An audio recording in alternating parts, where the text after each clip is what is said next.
നമസ്കാരം. News and വ്യൂസിലേക്ക് സ്വാഗതം. അധികാരം കിട്ടിയാൽ മുഖ്യമന്ത്രി ആര് എന്ന കോൺഗ്രസിലെ തർക്കത്തിന് പിന്നിൽ യഥാർത്ഥത്തിൽ എന്താണ്? അധികാരം കിട്ടിയില്ലെങ്കിൽ ആരാകും പ്രതിപക്ഷ നേതാവ് എന്ന കാര്യത്തിൽ കണക്ക് തീർക്കാനുള്ളവരുടെ കളി കൂടിയാണോ ഈ കാണുന്നത്? അങ്ങനെയാണെങ്കിൽ രമേശ് ചെന്നിത്തലയുടെ ലക്ഷ്യം അതുതന്നെയാണ്. ചെന്നിത്തലയെയും ഉമ്മൻചാണ്ടിയെയും 2021 ചതിച്ചവരോടുള്ള കണക്ക് തീർക്കൽ കൂടിയാണ് ഇപ്പോൾ കാണുന്ന ഈ പോരാട്ടം. ഇരുവരെയും തട്ടി ഹൈക്കമാൻഡുമായി ചേർന്ന് പ്രതിപക്ഷ നേതൃസ്ഥാനം നേടിയെടുത്ത വി.ഡി. സതീശനോടുള്ള പ്രതികാരം. എന്നാൽ ഇന്ന് കാലം കാത്തുവച്ച കാവ്യനീതി പോലെ വി.ഡി. സതീശൻ ഒറ്റപ്പെടുകയാണ്. സതീശനും കൂട്ടരും കൂറുമാറി. റോജി എം ജോൺ കൈവിട്ട കഥ ഫേസ്ബുക്ക് പോസ്റ്റിന് നേരെ വി.ഡി. സതീശൻ്റെ പേരിലുള്ള ഗ്രൂപ്പിൽ നിന്നുള്ള ആക്രമണം നമ്മൾ കണ്ടതാണ്. രാഹുൽ ഗാന്ധിയുടെ ഹൈക്കമാൻഡിൻ്റെ താൽപ്പര്യം വീഡിയോടല്ല എന്ന് കണ്ടാണ് റോജിയുടെയും മറ്റും പിൻവലിയൽ.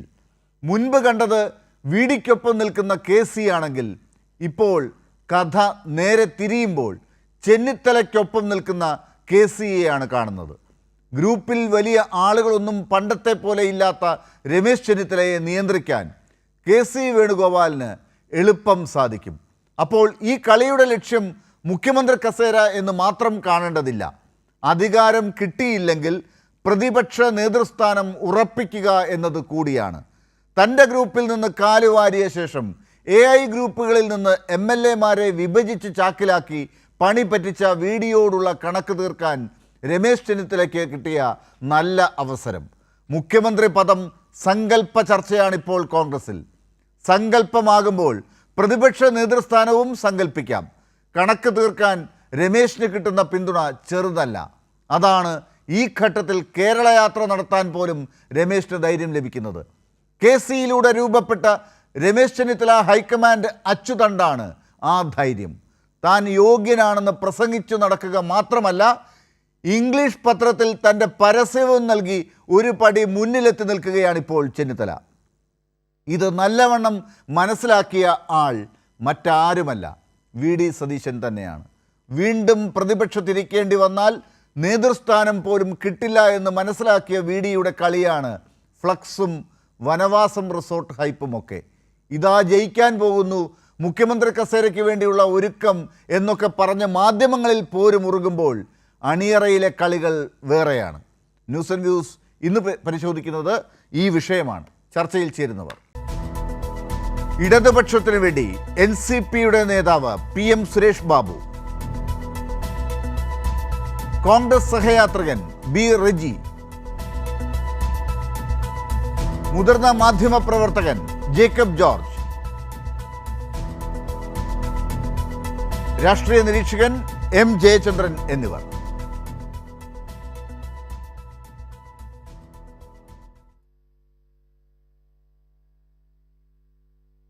ശ്രീ B. റെജി, ഇന്നലെ നമ്മൾ പല കാര്യങ്ങൾ ചർച്ച ചെയ്യാതിരിക്കാൻ വേണ്ടിയാണ് കോൺഗ്രസിലെ തർക്കം എന്നുള്ള വിഷയം പരിശോധിച്ചതാണ്.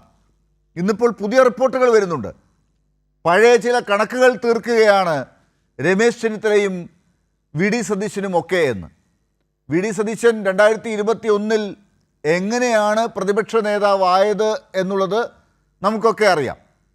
അന്ന് ഉമ്മൻചാണ്ടിയെയും രമേശ് ചെന്നിത്തലയും ടേം വച്ച് തീരുമാനിക്കാൻ ഗ്രൂപ്പുകൾ എടുത്ത തീരുമാനത്തിൽ ഒടുവിൽ ഹൈക്കമാൻഡിൻ്റെ പിന്തുണയോടുകൂടി വി.ഡി. സതീശൻ എങ്ങനെ അതിനെ അട്ടിമറിച്ചു, ഒടുവിൽ പ്രതിപക്ഷ നേതാവായി എന്ന്. ഇപ്പോൾ അതേപോലെ തിരിച്ച് അതിന് പകരം വീട്ടാൻ രമേശ് ചെന്നിത്തലയ്ക്ക് ഒരു അവസരം വന്നതുപോലെ ആണ് ഇപ്പോഴത്തെ തർക്കങ്ങൾ. എങ്ങനെ കാണണം അതിനെ? ബഹുമാനനായ ഡോക്ടർ ലാൽ, അങ്ങയുടെ ഒരു വാക്ക് കടമെടുത്തുകൊണ്ട് ഞാൻ ഈ ചർച്ച തുടക്കാം.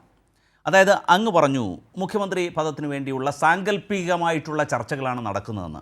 അങ്ങ് ആമുഖത്തിൽ പരാമർശിച്ച ആ ചീട്ടുകൊട്ടാരം, അങ്ങ് പടുത്തുയർത്തിയ ഒരു എന്താണ് സാങ്കല്പികമായ വാചകങ്ങൾ കൊണ്ടുള്ള കസർത്ത് അപ്പാടെ വാസ്തവ വിരുദ്ധമാണ്, യാഥാർത്ഥ്യങ്ങളിൽ നിന്ന് എത്രയോ അകന്നിട്ടുള്ളതാണ്. 1979 UDF ഫോം ചെയ്തതിന് ശേഷം കേരളത്തിൽ 8 തവണ മുഖ്യമന്ത്രിമാരെ നിശ്ചയിച്ചിട്ടുണ്ട് UDF സംവിധാനം. കോൺഗ്രസ് അതിൻ്റെ പാർലമെൻ്ററി പാർട്ടി ലീഡേഴ്സിനെ കണ്ടെത്തുന്നതും വളരെ സ്മൂത്തായിട്ട് എല്ലാ ഘട്ടത്തിലും അതിൻ്റെ സിസ്റ്റം അനുസരിച്ച് സംവിധാനം അനുസരിച്ച് നമ്മുടെ സംസ്ഥാനത്ത് നടന്നിട്ടുണ്ട്. കോൺഗ്രസ് ഏതാണ്ട് 47 മുതൽ 67 വരെ ഇന്ത്യ ഭരിച്ചിട്ടുള്ള, ഇന്ത്യയിലെ ഏകകക്ഷിയായി ഭരിച്ചിട്ടുള്ള ഘട്ടത്തിൽ മുഖ്യമന്ത്രിമാരെ നിശ്ചയിക്കുകയും അതിനുശേഷം കൊയലീഷൻ പോളിറ്റിക്സിൻ്റെ ഭാഗമായി കൂട്ടുകക്ഷി മന്ത്രിസഭയുടെ ഭാഗമായി ഏതാണ്ട് 100-ലധികം മുഖ്യമന്ത്രിമാരെയും കോൺഗ്രസ് എന്ന മഹാപ്രസ്ഥാനം കണ്ടെത്തിയിട്ടുണ്ട്.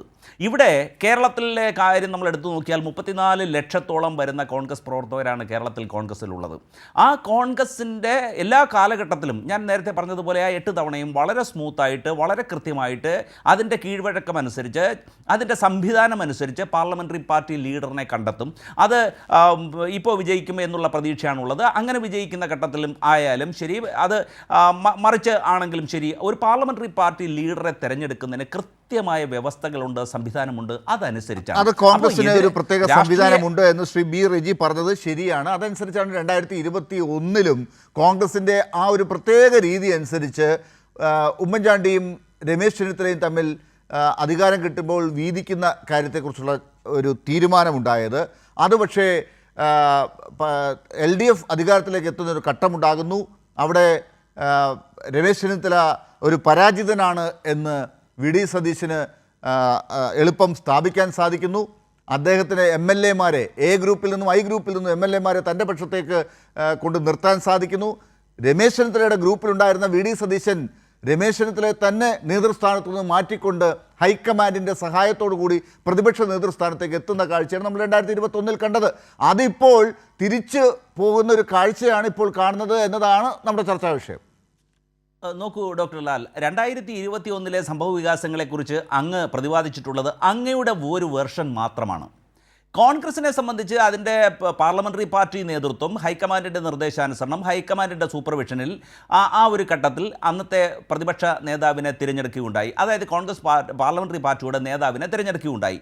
അപ്പോൾ അന്നത്തെ ആ സാഹചര്യത്തിന് അനുചിതമായ തരത്തിൽ തന്നെ ജനവികാരം മാനിച്ചുകൊണ്ട്, കോൺഗ്രസ് പ്രവർത്തകരുടെ വികാരം മാനിച്ചുകൊണ്ടുള്ള ഒരു തീരുമാനമാണ് എടുത്തിട്ടുള്ളത്. ശരി, അങ്ങനെയാണെങ്കിൽ അന്ന് നമുക്കറിയാവുന്ന ഒരു കാര്യമുണ്ടല്ലോ, 2016 മുതൽ 2021 വരെ എല്ലാ ഘട്ടത്തിലും, പ്രത്യേകിച്ച് 2021 തെരഞ്ഞെടുപ്പ് നടക്കുന്നതിന് തൊട്ട് മുമ്പ് വരെ ഇപ്പോൾ VD സതീശൻ നടത്തിക്കൊണ്ടിരുന്നത് പോലെ മാധ്യമങ്ങളെ കണ്ട് എല്ലാ കാര്യങ്ങളും വിശദീകരിച്ചുകൊണ്ടിരുന്നതൊക്കെ രമേശ് ചെന്നിത്തലയാണ് ജയിച്ചാൽ മുഖ്യമന്ത്രിയാകും എന്ന് വരേണ്ടത്. പക്ഷേ ആ ഘട്ടത്തിലാണ് അവിടെ രമേശ് ചെന്നിത്തല മാത്രമല്ല ഉമ്മൻചാണ്ടിയും രമേശ് ചെന്നിത്തലയും എന്നൊരു ടേമിലേക്ക് ആ ഒരു ധാരണ എത്തുന്നത്. ആ കാര്യത്തിൽ നിന്ന് പിന്നെ എങ്ങനെയാണ് കാര്യങ്ങൾ തിരിച്ചു പോകുന്നത്?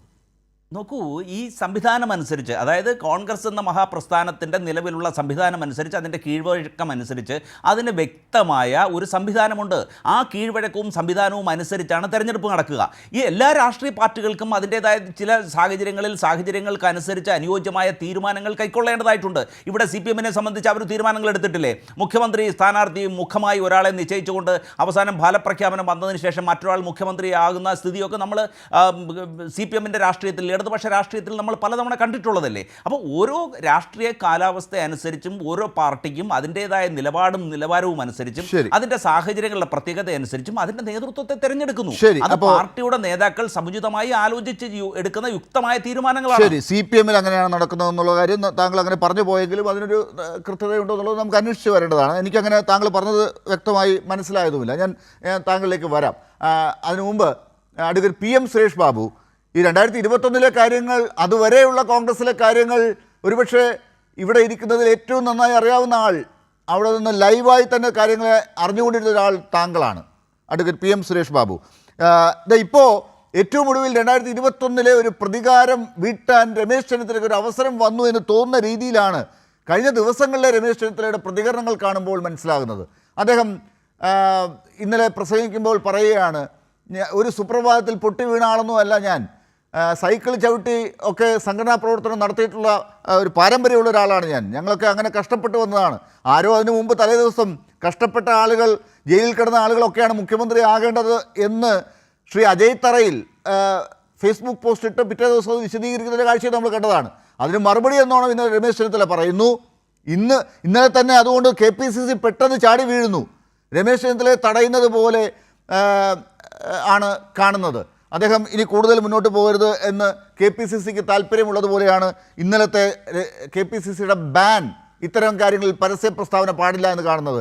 ഇന്നൊരു പരസ്യം തന്നെ വരുന്നു ഒരു ഇംഗ്ലീഷ് പത്രത്തിൽ, പരസ്യ പ്രസ്താവന പാടില്ല എന്ന് കാണുന്നിടത്ത് ഇന്ന് പരസ്യം തന്നെ വരുന്നു. രമേശ് ചെന്നിത്തലയുടെ പേരിൽ ഒരു പരസ്യം തന്നെ ഉണ്ടാകുന്നു ഇംഗ്ലീഷ് പത്രത്തിൽ, അദ്ദേഹത്തിൻ്റെ പ്രത്യേകതകളൊക്കെ പറഞ്ഞുകൊണ്ട്. ഒരു പ്രതികാരം വീട്ടലിന് ഉള്ള കളം ഒരുങ്ങുന്നു എന്നുള്ള ഒരു വിശകലനത്തിന് എന്തെങ്കിലും പ്രശ്നമുണ്ടോ ശ്രീ സുരേഷ് ബാബു?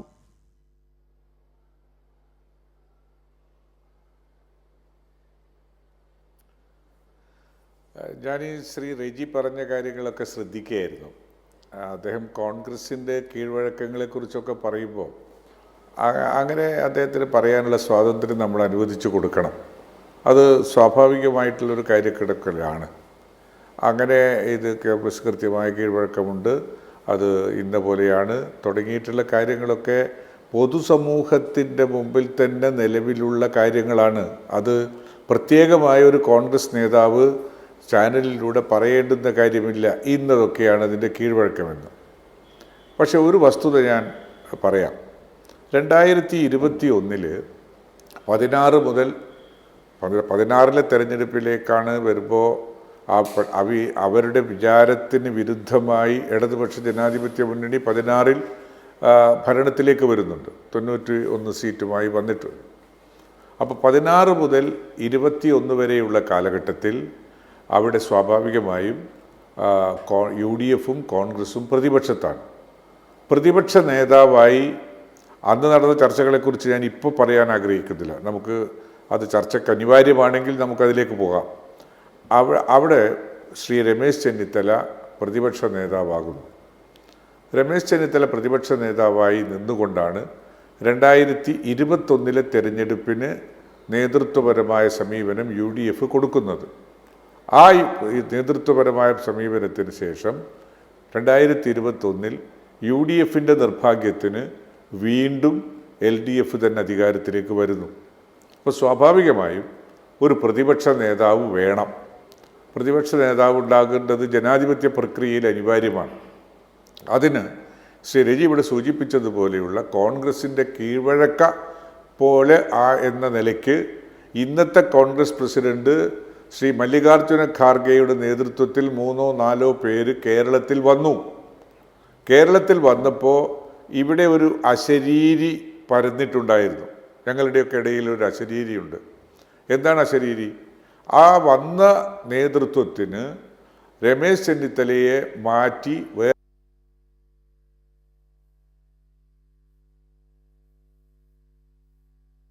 ആ അശരീരിയെക്കുറിച്ച് വ്യക്തിപരമായി തന്നെ ശ്രീ രമേശ് ചെന്നിത്തല മല്ലികാർജുന ഖാർഗെയോട് ചോദിച്ചു, is there any other candidate or any mandate from Delhi to Kerala to nominate somebody?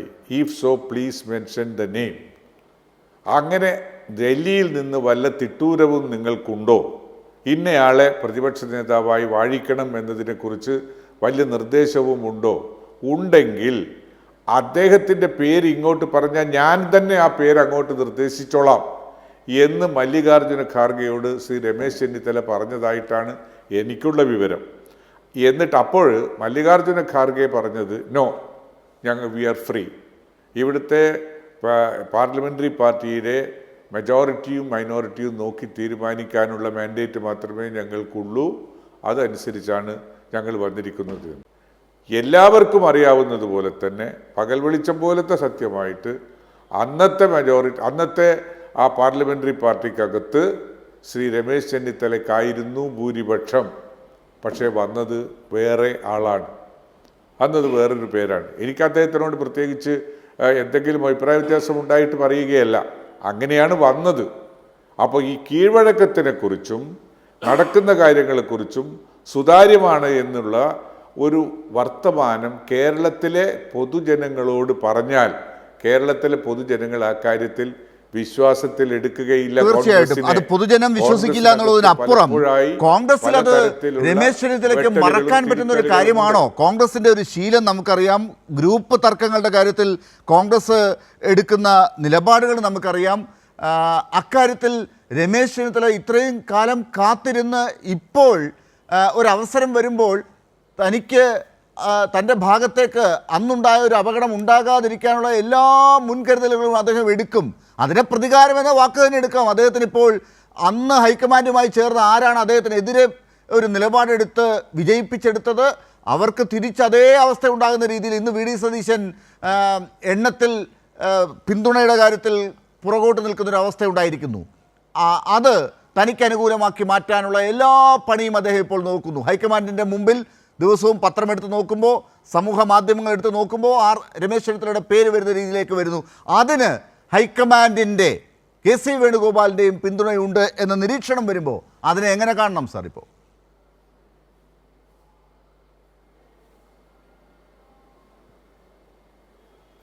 അല്ല, അത് ഞാനതിനെ പൂർണ്ണമായും വിശ്വസിക്കില്ല. ആ വാർത്തകളും നിരീക്ഷണങ്ങളിലൊക്കെ ഒരു തരം വീണ്ടും രമേശ് ചെന്നിത്തല വഞ്ചിക്കപ്പെടുമെന്ന ഒരു വിശ്വാസമാണ് എന്നെ സംബന്ധിച്ചിടത്തോളം. അദ്ദേഹം പയറ്റാനൊക്കെ ശ്രമിക്കുന്നുണ്ട്. ഇവർ രണ്ടുപേരല്ലാത്ത ആരെയെങ്കിലും ഒരാളെ കൊണ്ടുവരുന്നതിനെക്കുറിച്ച് കേരളത്തിൻ്റെ പൊതുസമൂഹത്തിൽ വലിയ ചർച്ച നടക്കുന്നുണ്ട്. വലിയൊരു ചർച്ചയാണ്. പക്ഷെ ആ ചർച്ച സത്യത്തിൽ ഒരു തരത്തിലും കോൺഗ്രസ് ഇന്നലെ എടുത്തിട്ടുള്ള കാര്യത്തിൻ്റെ മുകളിൽ ലോജിക്കിൽ ഉൾക്കൊള്ളുന്നതല്ല. കാരണം K Sudhakaran, M K Raghavan, Hibi Eden, Kodikunnil Suresh, അതുപോലെ നമ്മുടെ UDF കൺവീനർ തുടങ്ങിയിട്ടുള്ള മുഴുവൻ MP-മാരും മത്സരിച്ച് കേരളത്തിലേക്ക് വരാൻ ആഗ്രഹിച്ചപ്പോൾ MP-മാർ മത്സരിക്കേണ്ടതില്ല എന്നൊരു തീരുമാനം ഹൈക്കമാൻഡ് എടുത്തിട്ടുണ്ടെങ്കിൽ ഇപ്പോൾ മത്സരിക്കാതെ മുഖ്യമന്ത്രി കസേരയ്ക്ക് വേണ്ടി പരിശ്രമിക്കുന്ന ആൾക്കും അത്തരമൊരു ലോജിക്ക് ബാധകമാകണ്ടേ? അങ്ങനെയാണ് 6 മാസത്തേക്ക് അത് മുഖ്യമന്ത്രി കസേരയെ കുറിച്ചാണെങ്കിലാണ് അഡ്വക്കേറ്റ് PM സുരേഷ് ബാബു, ഞാൻ ഈ പറയുന്നത് ഇപ്പോൾ വരുന്ന നിരീക്ഷണങ്ങൾ മുഖ്യമന്ത്രി കസേരയെ മറയാക്കിക്കൊണ്ട് അത് എന്തെങ്കിലും കാരണവശാൽ അത് അധികാരത്തിലേക്ക് എത്തിയില്ലെങ്കിൽ അടുത്ത ചാൻസ് കൂടി നോക്കണമല്ലോ. LDF ആണ് അധികാരത്തിലേക്ക് വരിക എന്നാണ് എല്ലാ സർവേകളും പറയുന്നത്, ഇൻ്റലിജൻസ് റിപ്പോർട്ടുകളെല്ലാം അങ്ങനെയാണ് പറയുന്നത്. അപ്പോൾ ആ നിലയ്ക്ക് ഇനി അധികാരം കിട്ടിയില്ലെങ്കിൽ മുഖ്യമന്ത്രി അല്ലെങ്കിൽ പ്രതിപക്ഷ നേതാവ് എന്നൊരു സ്ഥാനമുണ്ടല്ലോ, ആ സ്ഥാനത്തിലേക്ക് താങ്കൾ ഈ പറഞ്ഞതുപോലെ MP ആയിരിക്കുന്ന ഹൈക്കമാൻഡിലുള്ള മത്സരിച്ചിട്ടില്ലാത്ത ആൾ വരുന്നതിനേക്കാൾ അദ്ദേഹത്തിന് നിയന്ത്രിക്കാൻ പറ്റുന്ന ഒരാൾ കൂടി വരികയാണെങ്കിൽ അതും സാധ്യമാണല്ലോ. അങ്ങനെയാണെങ്കിൽ ഇവിടെ ഒരാൾക്ക് പ്രതികാരം ചെയ്യാനും പറ്റും, അവിടെ ഒരാൾക്ക് തൻ്റെ നിയന്ത്രണം ഇവിടെ ഉണ്ടാക്കിയെടുക്കാനും പറ്റും. അതിന് സാധ്യതയില്ലേ ഈ നിരീക്ഷണത്തിന്? അങ്ങനൊരു യുക്തി ഉണ്ടല്ലോ എന്ന് വേണമെങ്കിൽ പറയാമെന്ന് തോന്നിയോണ്ട് ചോദിച്ചതാണ്.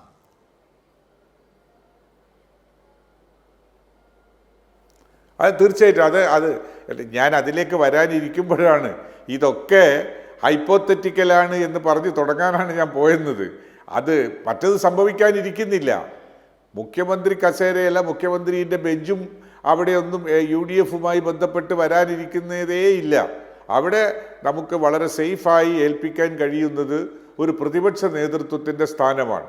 ആ പ്രതിപക്ഷ നേതൃത്വത്തിനകത്ത് ഇപ്പോൾ നടക്കുന്ന ഈ റീസെൻ്റായിട്ട് 2-3 ദിവസങ്ങൾക്കകം നടന്നിട്ടുള്ള ഒരു ടോപ്സി ടർവി എന്ന് നമ്മൾ ഇംഗ്ലീഷിൽ പറയുന്ന ആ ഒരു തകിടം മറിച്ചലാണ് രമേശ് ചെന്നിത്തലയ്ക്ക് കഴിഞ്ഞ 21-ലെ തന്നോട് കാണിച്ച ആ ഒരു ഹൈക്കമാൻഡിനെ ഉപയോഗപ്പെടുത്തി തന്നോട് കാണിച്ച കാര്യത്തിൽ ആരോടെങ്കിലും പ്രതികാരം ചെയ്യാൻ കഴിയുമെങ്കിൽ അത് ചെയ്യുക എന്നുള്ള നിലപാട് അദ്ദേഹത്തിന് വന്നിട്ടുള്ളത്.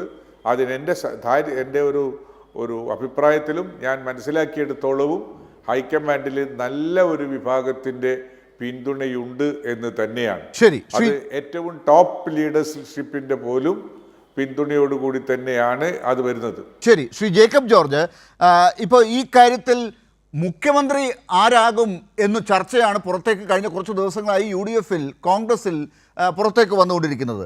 പക്ഷേ അതിപ്പോൾ ഏതാണ്ട് പൊള്ളയായ ഒരു ചർച്ചയാണ് എന്നുള്ളത് മാധ്യമങ്ങൾ തന്നെ പറഞ്ഞു തുടങ്ങിയിട്ടുണ്ട്. ഏതാണ്ട് ഒരു കളിയാക്കൽ അവസ്ഥയിലേക്ക് കോൺഗ്രസ് എത്തിച്ചേർന്ന അവസരത്തിലാണ് ഇന്നലെ KPCC ഇത്തരം ചർച്ചകൾ തന്നെ വേണ്ട എന്ന് പറയുന്നത്. മുസ്ലിം ലീഗ് തന്നെ പറയുന്നത് ഈ ആളുകളെ കൊണ്ട് ചിരിപ്പിക്കരുത്, ഇത്തരത്തിലുള്ള ചർച്ച പാടില്ല എന്ന് പറയുന്നത്. അപ്പോൾ അങ്ങനെ വരുമ്പോഴാണ് ഇതിൻ്റെ എന്തുകൊണ്ട് ഈ ചർച്ച ഉണ്ടാകുന്നു എന്നുള്ളത് നമ്മൾ വീണ്ടും പരിശോധിക്കുന്നത്.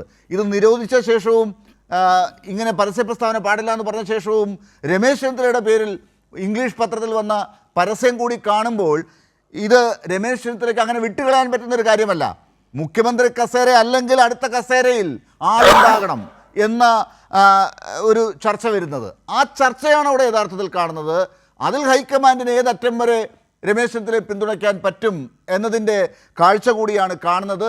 ഞാൻ ഈ പറഞ്ഞ കാര്യങ്ങളൊക്കെ താങ്കളുടെ മുമ്പിൽ വെക്കുന്നു. താങ്കൾ എങ്ങനെ കാണുന്നു?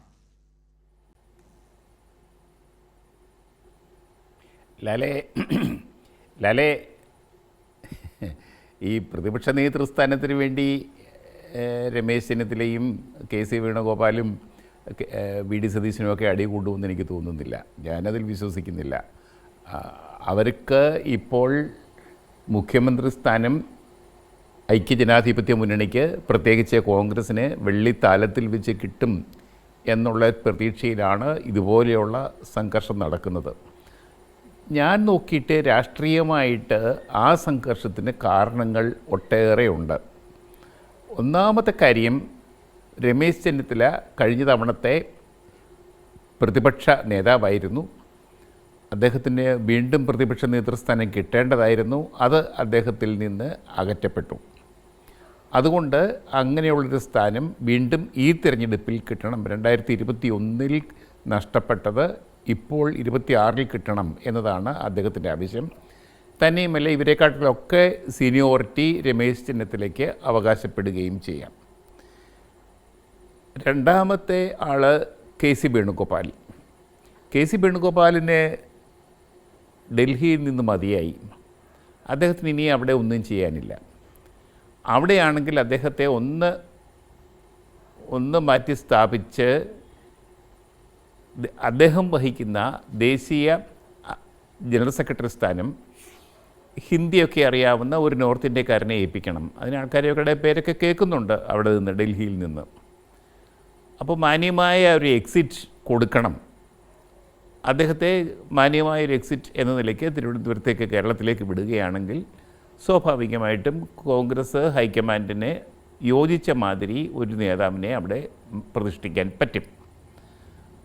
അത് ആ ഹൈക്കമാൻഡിനും കൂടി ആവശ്യമുള്ള ഒരു സംഭവമാണ്. സാക്ഷാൽ വി ഡി സതീശനാണ് മൂന്നാമത്.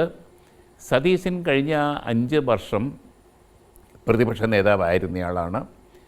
നിയമസഭയിൽ അദ്ദേഹത്തിൻ്റെ പെർഫോമൻസ് വളരെ നല്ല ഗംഭീരമായിരുന്നു എന്നാണ് എനിക്ക് തോന്നിയിട്ടുള്ളത്. ശക്തമായ ഇടപെടലുകൾ നടത്തിയിട്ടുണ്ട്. അദ്ദേഹത്തിൻ്റെ നിലപാടുകളൊക്കെ ശക്തമായിരുന്നു. രാഷ്ട്രീയമായി വളരെ പ്രസക്തമായ പല നിലപാടുകളും അദ്ദേഹം എടുത്തിട്ടുണ്ട്. അതൊക്കെ അദ്ദേഹത്തിൻ്റെ മതിപ്പ് കൂട്ടിയിട്ടുണ്ട്.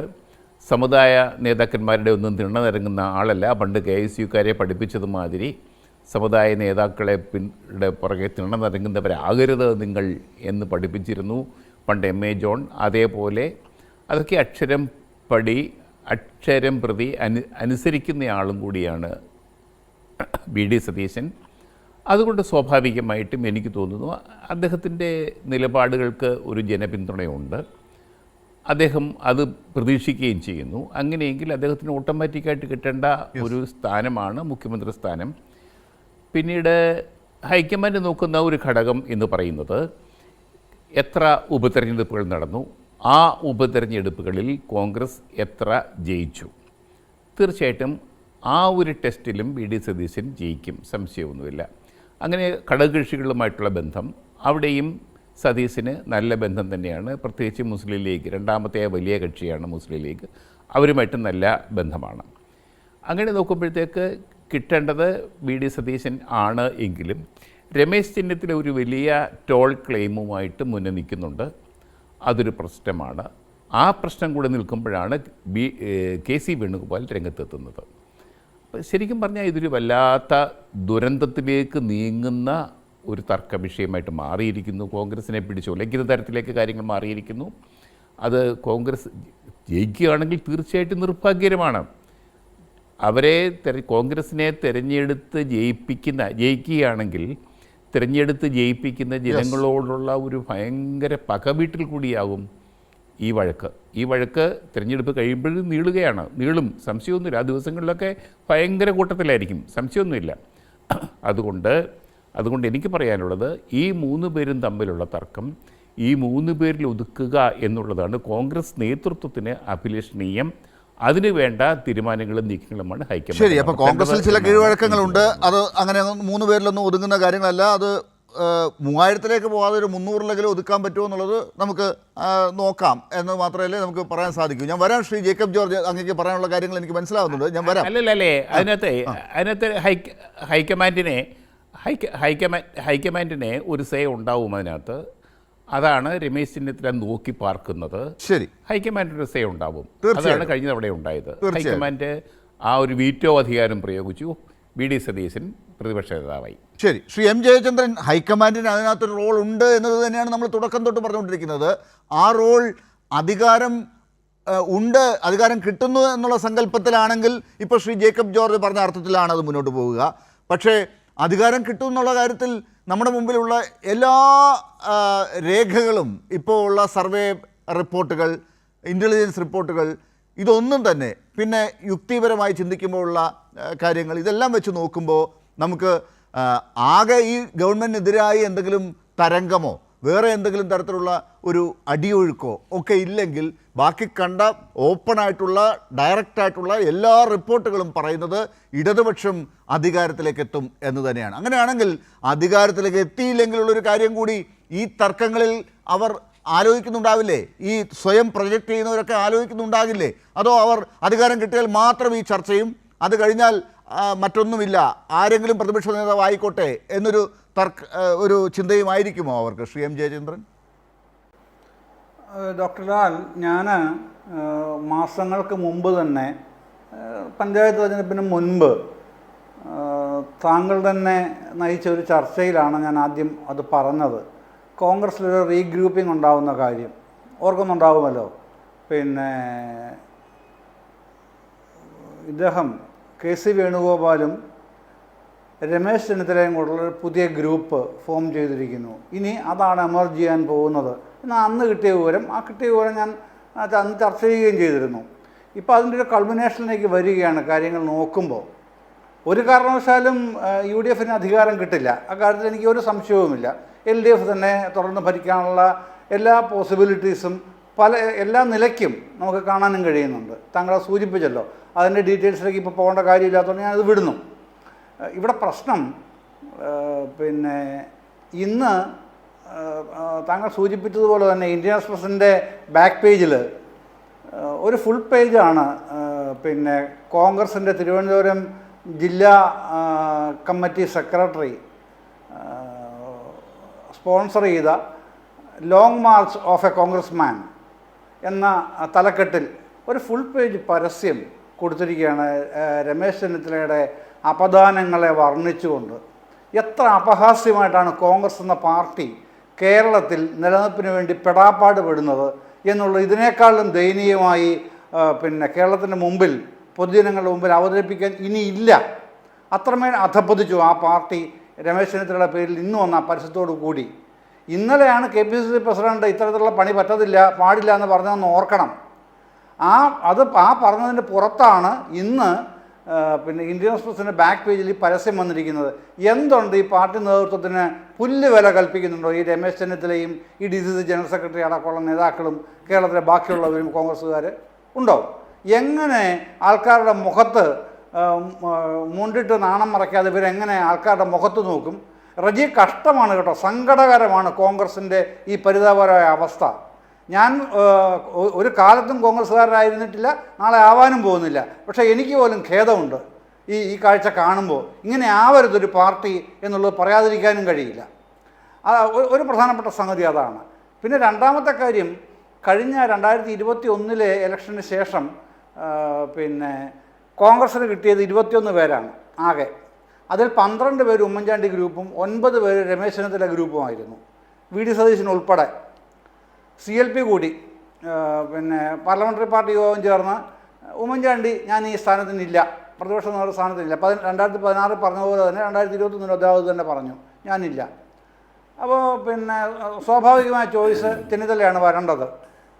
ലീഗ് പറഞ്ഞു സ്വാഭാവിക ചോയ്സ് ഉമ്മൻചാണ്ടിയാണ്, അദ്ദേഹത്തിന് വയ്യെങ്കിൽ പിന്നെ അദ്ദേഹത്തിന് വേണ്ടെന്ന് പറഞ്ഞാൽ പിന്നെ രമേശ് ചെന്നിത്തല. അപ്പോൾ ചർച്ച അവിടെ നിർത്തുക ചെയ്തത്. എന്നിട്ട് പിന്നെ ഡൽഹിയിൽ നിന്ന് വന്ന ഒരു പാക്കേജായിരുന്നു. മുല്ലപ്പള്ളിയെ KPCC പ്രസിഡന്റ് സ്ഥാനത്തു നിന്നും മാറ്റി രമേശ് ചെന്നിത്തലയ്ക്ക് പുതിയ പ്രതിപക്ഷ നേതൃസ്ഥാനം കൊടുത്തില്ല, പകരം വി ഡി സതീശനെ പ്രതിപക്ഷ നേതാവാക്കി, കെ സുധാകരനെ PCC പ്രസിഡൻറ്റുമാക്കി. അങ്ങനെയാണല്ലോ പുതിയ പാക്കേജുമായിട്ട് വന്നത്. ഇത് അന്നേ അദ്ദേഹത്തിൻ്റെ മനസ്സിൽ ഇതൊക്കെ ഉണ്ടല്ലോ. നമ്മളിന്ന് ഇത്രയും ലഘുവായിട്ട് പറയുമ്പോഴും അന്ന് അനുഭവിച്ച ആ ഒരു പിന്നെ മാരകമായ ഒരു മുറിവേറ്റ ഒരു മനുഷ്യൻ്റെ പ്രയാസം അത് മുഴുവനും ഇന്നത്തെ ഈ ഇന്ത്യൻ എക്സ്പ്രസിൻ്റെ ബാക്ക് പേജ് പരസ്യത്തിൽ ഞാൻ വായിക്കുന്നുണ്ട്. അതാണ് അതിൻ്റെ ഉള്ളടക്കം എന്നുള്ളത്. അത്രമേൽ മുറിവേറ്റിട്ടുണ്ട് ആ മനുഷ്യൻ, കോൺഗ്രസ് നേതാവായ രമേശ് ചെന്നിത്തല. പക്ഷേ ആരോടാണ് പറയുക? നേതൃസ്ഥാനത്തിരിക്കുന്നത് ഹൈക്കമാൻഡ് എന്ന് പറയുന്നത് അന്നും ഇന്നും KC വേണുഗോപാലിൻ്റെ കയ്യിലാണ്. അന്ന് KC വേണുഗോപാൽ തീരുമാനിച്ചു വി ഡി സതീശൻ മതി. ഇന്ന് അതേ KC വേണുഗോപാൽ തീരുമാനിക്കുന്നു രമേശ് ചെന്നിത്തല മതി. ഇവിടെ ഇൻ കേസ് ഏറ്റവും കേരളത്തിന് ദൗർഭാഗ്യത്തിന് UDF ഭൂരിപക്ഷം ഉണ്ടാകുന്നു എന്നിരിക്കട്ടെ, ഞാൻ വീണ്ടും പറയുന്നു, ഒരു സാധ്യതയുമില്ല. ഇന്ന് സാങ്കല്പികമായി സാധ്യത അങ്ങനെ ഉണ്ടായെന്നിരിക്കട്ടെ, പിന്നെ ഒരു അഡ്ഹോക്ക് CM ആയിട്ട് കോൺഗ്രസിൻ്റെ നേതാവായി വരാൻ പോകുന്നത് KC വേണുഗോപാലിൻ്റെ ആശീർവാദത്തോടു കൂടി ചെന്നിത്തലയായിരിക്കും, സതീശനാവില്ല. പക്ഷേ ഒരു കാര്യമുണ്ട്, കോൺഗ്രസ്സിന് വലിയൊരു ഭൂരിപക്ഷം, വലിയൊരു മെജോറിറ്റി, ഒരു ലാൻഡ്സ്ലൈഡ് വിക്ടറി കിട്ടുകയാണെന്നുണ്ടെങ്കിൽ താലത്തിൽ വെച്ച് സതീശന് ആ പദവി കൊടുക്കാൻ ബാധ്യസ്ഥരായി തീരും ഹൈക്കമാൻഡ്. കാരണം 5 വർഷം പ്രതിപക്ഷ നേതൃസ്ഥാനം വഹിച്ച വിജയകരമായി പിന്നെ പിണറായി സർക്കാരിനെ വെല്ലുവിളിച്ച് ഇതാ വലിയ ഭൂരിപക്ഷവുമായി വന്നിരിക്കുന്നു സതീശൻ എന്നുള്ള സംഗതി വരുമ്പോഴേക്ക് പിന്നെ വേറെ ആലോചന ഇല്ല, അവിടെ കൊടുത്തേ മതിയാവും സതീശന്. പക്ഷേ ഒരു നാരോ മെജോറിറ്റിയിലാണ് വരുന്നതെങ്കിൽ കളി മാറും. അപ്പോൾ അവിടെ ഹൈക്കമാൻഡാണ് അൾട്ടിമേറ്റായിട്ട് തീരുമാനിക്കുന്ന ഘടകം എന്നുള്ള നില വരും. അപ്പോഴാണ് ഞാൻ ഈ പറഞ്ഞ അഡ്ഹോക്ക് CM ആയിട്ട് KC വേണുഗോപാലിൻ്റെ ദാനം എന്നുള്ള നിലയ്ക്ക് രമേശ് ചെന്നിത്തലയ്ക്ക് കൊടുക്കുന്നു. താൽക്കാലികമായിട്ടാവും, കാരണം പിന്നെ 1.5-2 വർഷം കഴിഞ്ഞാൽ അദ്ദേഹത്തിനത് മാറ്റി പണിതെടുക്കാം, അദ്ദേഹത്തിൻ്റെ പക്കലേക്ക് അതിനെ കൊണ്ടുവരാം. അതിനുള്ള സ്വാതന്ത്ര്യവും സാവകാശമൊക്കെ അതിനിടയ്ക്ക് കിട്ടുകയും ചെയ്യും. ആ ഒരു നിലയാണ് ഇപ്പോൾ രൂപപ്പെടുത്തി വെച്ചിരിക്കുന്നത്. പക്ഷേ ഇതൊക്കെ ഉണ്ടാക്കുന്ന ഒരു പ്രശ്നം കണ്ടിട്ട് തന്നെയാണ് ഇന്നലെ ഇന്ത്യൻ യൂണിയൻ മുസ്ലിം ലീഗിൻ്റെ നേതൃയോഗം കൂടി ശക്തമായി മിനിഞ്ഞാന്ന് സാദിഖലി തങ്ങൾ പറഞ്ഞു, ഇന്നലെ കുഞ്ഞാലിക്കുട്ടി തന്നെ മീറ്റിംഗ് കഴിഞ്ഞ് പറഞ്ഞു ഇതുപോലുള്ള പണി വേണ്ടാത്തതാണ്, പിന്നെ അതിനൊരു രീതിയുണ്ട്. ഇപ്പോൾ റജി ആദ്യം ഭംഗിതനാണ് സൂചിപ്പിച്ചതുപോലെ ഇതിനൊക്കെ ഓരോ രീതിയുണ്ട്. രീതി എവിടെ കിടന്നു? കോൺഗ്രസ്സിന് രീതി വല്ലതും ഉണ്ടോ? കോൺഗ്രസ്സിന് എങ്ങനെയും കൈയിട്ട് വാരി പിന്നെ പരമാവധി കിട്ടാവുന്നത് അവനവൻ്റെ പോക്കറ്റിലാക്കുക എന്നുള്ള നിലയിൽ തന്നെയാണ് കാര്യങ്ങൾ തീരുമാനിക്കപ്പെടുന്നത് എല്ലാ കാലത്തും. ഇക്കാലത്തും അങ്ങനെ തന്നെയാണ് എന്നുള്ളത് മാത്രമല്ല, ഇനിയിപ്പോൾ പിന്നെ ശ്രീ ജേക്കബ് ജോർജ് പറഞ്ഞതുപോലെ അങ്ങനെ സംഭവിച്ചാൽ കോൺഗ്രസ് പിന്നെ വളരെ ആസന്നമായ ഒരു വലിയ പതനത്തിലേക്കും ദുരന്തത്തിലേക്കുമായിരിക്കും. ശരി, ആ ദുരന്തം എന്നൊരു വാക്ക് ശ്രീ ജേക്കബ് ജോർജ് ഉപയോഗിച്ചു. ശ്രീ M ജയചന്ദ്രൻ താങ്കളും ഇപ്പോൾ അതിനെ അടിവരയിട്ട് പറഞ്ഞിരിക്കുകയാണ്. ഞാൻ വരാം ശ്രീ ജയചന്ദ്രൻ. ശ്രീ റജി, നോക്കുക, കോൺഗ്രസിൽ ഗ്രൂപ്പില്ലാത്ത ഒരു കോൺഗ്രസ് എന്ന് സ്വപ്നം കണ്ടുകൊണ്ട് വന്ന ആളുകളാണ് വി ഡി സതീശനും കെ സുധാകരനും ഒക്കെ. എന്നിട്ട് ഇപ്പോൾ എന്താ സംഭവിക്കുന്നത്? പുതിയൊരു തരത്തിലേക്ക് കാര്യങ്ങൾ പോവുകയാണ്. എന്തെങ്കിലും കാരണവശാൽ ഇനി ഈ സർവേകളെയൊക്കെ അട്ടിമറിച്ചുകൊണ്ട്, ഇൻ്റലിജൻസ് റിപ്പോർട്ടുകളൊക്കെ അട്ടിമറിച്ചുകൊണ്ട് ഒരു അധികാരത്തിലേക്ക് വരുന്നൊരു ഘട്ടം വന്നാൽ വി ഡി സതീശനും രമേശ് ചെന്നിത്തലയും ഉണ്ട് അവിടെ. രണ്ടുപേരും രണ്ട് പക്ഷത്തായിട്ട് നിൽക്കുന്നുണ്ട്. രണ്ടുപേരുടെയും ഗ്രൂപ്പ് അടിസ്ഥാനത്തിലുള്ള ശക്തി എത്രമാത്രമാണുള്ളത് നമുക്കിപ്പോൾ ഊഹിച്ചെടുക്കാം. അത് എണ്ണണമെങ്കിൽ എണ്ണി നോക്കാം. നമുക്കറിയാം അതിലേക്ക് നമ്മളിപ്പോൾ പോകുന്നത് ശരിയല്ല, അതുകൊണ്ട് ഞാൻ അതിലേക്ക് പോകുന്നില്ല. പക്ഷേ എന്നാലും പഴയ അവസ്ഥയിലല്ല. വി ഡി സതീശൻ കുറച്ച് ദുർബലനാണ് എന്നാണ്. MLA-മാരുടെ എണ്ണം നോക്കുമ്പോൾ ആ നിലയിലേക്ക് എത്തുന്ന രീതിയിലാണ് സ്ഥാനാർത്ഥികളെ നിർണയിച്ചത് എന്ന ചർച്ച ഇതിനകം വന്നു കഴിഞ്ഞു. അപ്പോൾ അതുകൊണ്ട് എന്താണ് സംഭവിക്കുക എന്നുള്ളത് നമുക്കറിയില്ല. അദ്ദേഹം എത്രയൊക്കെ പ്രവർത്തിച്ചു എന്ന് പറഞ്ഞാലും അവിടെ രമേശ് ചെന്നിത്തല അപ്പുറത്ത് ഈ പരസ്യമൊക്കെ കൊടുത്ത് മുമ്പിൽ നിൽക്കുന്നൊരവസ്ഥയുണ്ട്. ഇത് അധികാരം എന്ന സങ്കല്പത്തിലേക്ക് എത്തുകയാണെങ്കിലാണ്. എന്നാൽ അപ്പോൾ ആണ് നേരത്തെ പറഞ്ഞ ആ ദുരന്തം ഇല്ലാതാക്കാൻ വേണ്ടി ഇവിടെ പലരും ചൂണ്ടിക്കാട്ടിയ ആൾ വരുന്നത്, ഡൽഹിയിൽ നിന്ന് വന്നിറങ്ങുന്നത്. അവിടെ ഒരു അഡ്ഹോക്കായിട്ടാണെങ്കിൽ കൂടി അല്ലെങ്കിൽ ഒരു രക്ഷ എന്നുള്ള നിലയ്ക്ക് ശ്രീ KC വേണുഗോപാൽ മുഖ്യമന്ത്രിയാകുന്നൊരു സാഹചര്യം ഉണ്ടാകുന്നു. MP-മാർ മത്സരിക്കാൻ പാടില്ല എന്നുള്ളതൊക്കെ അവിടെ അട്ടിമറിക്കപ്പെടുന്നു. അത് പോട്ടെ, അതല്ല. പക്ഷേ ഇനി പ്രതിപക്ഷ നേതാവാണ് എങ്കിൽ LDF ആണ് ഈ പറഞ്ഞ റിപ്പോർട്ടുകളൊക്കെ ശരിവെക്കുന്ന രീതിയിൽ ജനം ആ രീതിയിലേക്ക് വിധി എഴുതിയതിൻ്റെ കൃത്യമായ കണക്കാണ് മെയ് 4 വരുന്നതെങ്കിൽ അപ്പോഴും വേണം അവിടെ ഒരു സ്ഥാനത്തിന് ഒരാൾ. അവിടെ ആരായിരിക്കും എന്നുള്ളതിന് രമേശ് ചെന്നിത്തല മുമ്പിൽ നിൽക്കുന്നൊരു കാഴ്ചയാണ് നമ്മളിപ്പോൾ കാണുന്നത്. അതിന് ഹൈക്കമാൻഡിൻ്റെ ആശീർവാദവും ഉണ്ടാകും എന്നാണ് ഇപ്പോൾ കാണുന്നത്. ഹൈക്കമാൻഡാണ് ഈ ഗ്രൂപ്പ് രീതികൾ ഇപ്പോൾ ഇവിടെ വീണ്ടും കൊണ്ടുവരുന്നത് എന്നതാണ് ഈ നിരീക്ഷണങ്ങളൊക്കെ കാണുന്നത്. ശ്രീ റെജി, നോക്കൂ ഡോക്ടർ ലാൽ, ഇത് അങ്ങയുടെ ഈ വാചകത്തിൽ തന്നെ അതിൻ്റെ ഒരു വൈരുദ്ധ്യം പ്രകടമാകും. ഒന്ന്, അങ്ങ് ഒരു ഭാഗത്ത് പറയുന്നു കോൺഗ്രസ്സിന് ഉയർന്ന വിജയം ലഭിക്കില്ല, അല്ലെങ്കിൽ വിജയ സാധ്യതയില്ല. അങ്ങ് രണ്ടാമത്തെ ഭാഗത്തിൽ പറയുന്നു കോൺഗ്രസ് വിജയിക്കും, അല്ലെങ്കിൽ വിജയിച്ചു വന്നാൽ അധികാരത്തിൽ പറഞ്ഞിട്ടില്ല. ഇത് രണ്ടും ഞാൻ പറഞ്ഞിട്ടില്ല. സങ്കല്പങ്ങൾ, വൈരുദ്ധ്യമുണ്ട്. രണ്ട് പോസിബിലിറ്റിയാണ് അങ്ങ് മുന്നോട്ട് വയ്ക്കുന്നത്. രണ്ട് സാധ്യതകൾ, ഒന്ന് പരാജയപ്പെടുന്ന സാഹചര്യം, ഒന്ന് വിജയിക്കുന്ന സാഹചര്യം. അത് കറക്റ്റല്ലേ? അപ്പോൾ ആ ഒരു സാഹചര്യത്തെക്കുറിച്ചാണ് നമ്മൾ പറയുന്നത്. അതിനി ഒരു 7 ദിവസം കൂടി നമ്മൾ കാത്തിരിക്കേണ്ടി വരും. ഇവിടെ കോൺഗ്രസിൻ്റെ, അല്ലെങ്കിൽ ഭാവിയിൽ കോൺഗ്രസ് ഒരു ദുരന്തമായിരിക്കുമെന്നും ഒക്കെ കോൺഗ്രസിനെ വിമർശിക്കുന്നവർക്ക് പറയാം. അത് അവരുടെ അവകാശമാണ്, അതിൽ നമ്മൾ തർക്കിച്ചിട്ട് കാര്യമില്ല. കോൺഗ്രസിൻ്റെ ഈ തെരഞ്ഞെടുപ്പ് ഘട്ടത്തിൽ പല ഘട്ടങ്ങളിലും രാഷ്ട്രീയമായിട്ടുള്ള എതിരാളികൾ പറഞ്ഞു കോൺഗ്രസ്സിൽ വലിയ പ്രതിസന്ധികൾ രൂപം കൊള്ളുന്നു, സ്ഥാനാർത്ഥി നിർണയത്തിൽ വലിയ വിവാദങ്ങൾ ഉണ്ടാകുന്നു എന്നൊക്കെ. ആ ഘട്ടത്തിലൊക്കെ വളരെ രമ്യമായിട്ട് കേരളത്തിലെ ജനങ്ങൾക്ക് ബോധ്യപ്പെടുന്ന തരത്തിൽ അത്തരം പ്രശ്നങ്ങളെല്ലാം പരിഹരിക്കുവാൻ കോൺഗ്രസിൻ്റെ നേതൃത്വത്തിന് സാധിച്ചു. അത് നമ്മൾ മനസ്സിലാക്കണം. കോൺഗ്രസ് എത്രയോ വർഷം ഈ ഇന്ത്യ മഹാരാജ്യം ഭരിച്ചിട്ടുണ്ട്, 60 വർഷത്തോളം ഭരിച്ചിട്ടുണ്ട്. കോൺഗ്രസ്സിന് അതിൻ്റെ രീതികൾ അറിയാം. ഇവിടെ രാഷ്ട്രീയമായി കോൺഗ്രസിനെ വിമർശിക്കുന്നവർക്ക് വരാനിരിക്കുന്നത് വലിയ ദുരന്തമാണ്, ആസന്നമായിട്ടുള്ള പതനത്തിലേക്കാണ് കോൺഗ്രസ് പോകുന്നത് എന്നൊക്കെ വിമർശിക്കാം. പക്ഷേ അതൊക്കെ ഈ യാഥാർത്ഥ്യത്തെ മറച്ചു പിടിക്കുവാനും വസ്തുതകളായി വിലയിരുത്തുവാനും വിമുഖതയുള്ളതുകൊണ്ടാണ്. ഈ കാണുന്ന കാഴ്ചകൾ എന്താണ് സാർ? ഈ കാണുന്ന കാഴ്ചകൾ ഇപ്പോൾ ഈ എക്സ്പ്രസ് പത്രത്തിൻ്റെ കൊടുത്ത പരസ്യം, അതുപോലെ ഇന്നലെ രമേശ് ചെന്നിത്തല പറഞ്ഞ കാര്യങ്ങൾ, വി.ഡി. സതീശൻ്റെ പേരിൽ ഫ്ലക്സ് ബോർഡ് ഇറങ്ങിയിരിക്കുന്നു, UDF ജയിക്കും സതീശൻ നയിക്കും എന്ന് പറയുന്ന ഫ്ലക്സ് ബോർഡുകൾ കേരളം മുഴുവൻ ഇപ്പോൾ ഉണ്ട്. അപ്പോൾ ആ നിലയിലേക്കൊക്കെ വന്നിരിക്കുന്നത് സമൂഹ മാധ്യമങ്ങളിലെ ചേരിതിരിഞ്ഞുള്ള പ്രയോഗങ്ങൾ, റോജി എം ജോണിൻ്റെ ഫേസ്ബുക്ക് പോസ്റ്റിന് നേരെയുള്ള ആക്രമണം, ഇതൊക്കെ എന്തിൻ്റെ സൂചനയാണ്? നോക്കൂ, ഈ കോൺഗ്രസിനെ, അതിൻ്റെ അണികൾ, കോൺഗ്രസിനെ സ്നേഹിക്കുന്ന, അല്ലെങ്കിൽ അതിൻ്റെ ചില നേതാക്കളെ സ്നേഹിക്കുന്നവർ അവരുടെ ആഗ്രഹ പ്രകടനങ്ങളുടെ ഭാഗമായി നേരത്തെ ബഹുമാന്യനായ ജയചന്ദ്രൻ സാർ പറഞ്ഞതുപോലെ ആ അപദാനങ്ങൾ വർണ്ണിച്ചുകൊണ്ട് അവരുടേതായ ചില പരസ്യങ്ങൾ നൽകുന്നുണ്ട്. അത് നമുക്ക് കാണുവാനും കഴിയുന്നുണ്ട്. എന്നാൽ സെക്രട്ടറിയുടെ പരസ്യമാണത്. പരസ്യ പ്രസ്താവനകൾ പാടില്ല. കോൺഗ്രസിൻ്റെ നേതാക്കളോ അണികളോ പരസ്യ പ്രസ്താവനകൾ, മുഖ്യമന്ത്രി ചർച്ചയുമായി ബന്ധപ്പെട്ട ചർച്ചകൾ പാടില്ല എന്ന് കർശന നിർദ്ദേശം നൽകിയിട്ടുണ്ട്. അത്തരത്തിൽ ഏതെങ്കിലും തരത്തിൽ പ്രസ്താവനകളോ അഭിമുഖങ്ങളോ അതുപോലെ സോഷ്യൽ മീഡിയയിലെ പോസ്റ്റുകളോ നടത്തിയാൽ അവർക്കെതിരെ അച്ചടക്ക നടപടി സ്വീകരിക്കും എന്ന് ബഹുമാന്യനായ കേരളത്തിൻ്റെ KPCC president advocate Sunny Joseph വ്യക്തമാക്കിയിട്ടുണ്ട്. ഇവിടെ ഏതെങ്കിലും തരത്തിലുള്ള അത്തരത്തിലുള്ള ഒരു ചർച്ചയുടെ ഭാഗമായി ഈ പരസ്യത്തെ നമുക്ക് കാണുവാൻ കഴിയുന്നില്ല. ഇപ്പോൾ തിരുവനന്തപുരം DCCയുടെ ജനറൽ സെക്രട്ടറി അത് ഒരു കോൺഗ്രസിൻ്റെ ഒരു നേതാവിനെ കുറിച്ച് അദ്ദേഹത്തിൻ്റെ ഒരു കാഴ്ചപ്പാട് പ്രസിദ്ധീകരിക്കുകയാണ് ചെയ്തിട്ടുള്ളത്. അത് കോൺഗ്രസിൻ്റെ എല്ലാ സമുന്നതരായിട്ടുള്ള നേതാക്കൾ നിരവധി ത്യാഗങ്ങൾ സഹിച്ചിട്ട് അവർ രാഷ്ട്രീയ പ്രവർത്തനം, അവരുടെ ജീവിതകാലം ഒക്കെയും രാഷ്ട്രീയ പ്രവർത്തനത്തിൻ്റെ ഭാഗമായി കുടുംബജീവിതം ഒക്കെയും മറന്നുകൊണ്ട് ജനസേവനത്തിന് വേണ്ടി ഇറങ്ങിയതാണ്. അത്തരത്തിൽ ഒരാളുടെ ഒരു വീക്ഷണം അവതരിപ്പിക്കുന്നു എന്നുള്ളതിനെ ഈ ഒരു പശ്ചാത്തലത്തിൽ അത് ഏതെങ്കിലും തരത്തിലൊരു തെറ്റാണ് എന്ന് പറയുന്നതിലല്ല അർത്ഥം. അല്ല, ഇതാണോ പശ്ചാത്തലം? ഈ പശ്ചാത്തലത്തിലാണോ ഒരു നേതാവ്, പ്രത്യേകിച്ച് രമേശ് ചെന്നിത്തല പോലെ ഒരു നേതാവ് കേരള യാത്ര നടത്തേണ്ട സമയം ഇതാണോ?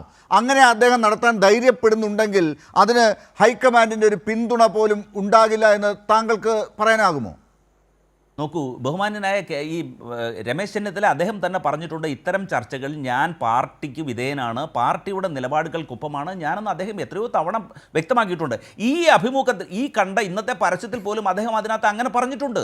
അപ്പോൾ ആ വിഷയത്തെ നമ്മളെ അവിടെ നിർത്തുന്നതല്ലേ ഉചിതം? അല്ല, പറച്ചിലൊന്നും കുറവില്ല. ഇതൊക്കെ അവിടെ അങ്ങ് വായിച്ച് വിട്ടുപോകാനാണ്. വി.ഡി. സതീശൻ പറയുന്നത് നമുക്ക് അവിടെ വിട്ടുപോകാം, അദ്ദേഹത്തിൻ്റെ ഫാൻസ് പറയുന്നത് നമുക്ക് അവിടെ വിട്ടുകളയാം, ഇപ്പോഴത്തെ രമേശ് ചെന്നിത്തല പറയുന്നത് അത് അവിടെ വായിച്ച് അവിടെ വിടാം എന്നൊക്കെ താങ്കൾക്ക് പറയാൻ എളുപ്പമാണ്. പക്ഷേ നമുക്ക് വിശകലനം ചെയ്യുമ്പോൾ അത് മതിയോ എന്നുള്ളതാണ്. ഞാൻ വരാം അങ്ങയിലേക്ക്. ശ്രീ PM സുരേഷ് ബാബു, കോൺഗ്രസിൽ ഗ്രൂപ്പിസം വീണ്ടും തലപൊക്കി എന്ന് പറയാമോ?